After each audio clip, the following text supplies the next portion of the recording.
I'm Joe Campanelli, co-owner of Vinazo, and this is the Vinazo Martini. We start with some 4 Pillars olive gin. It's an ounce of the olive gin and an ounce of Acha dry white vermouth and 1 ounce of the La Signoria Manzanilla sherry. A few dashes of pipara brine. Pipara is slightly sweet, slightly pickled pepper. It's really delicious. And stir. So we're stirring in order to dilute it, get it really nice and cold. And one of the things that I love about this martini is that it's a little bit lighter, lower in alcohol, and really just more drinkable than most martinis. And you strain it out. And then we're gonna garnish it with a Gordal olive and one of those pipara peppers. These are the peppers that the brine came from.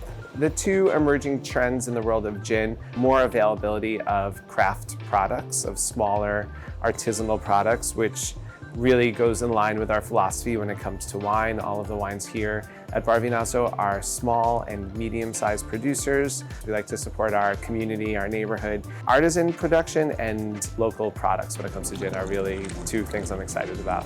This is the Vinazo Martini. I hope you like it. Cheers.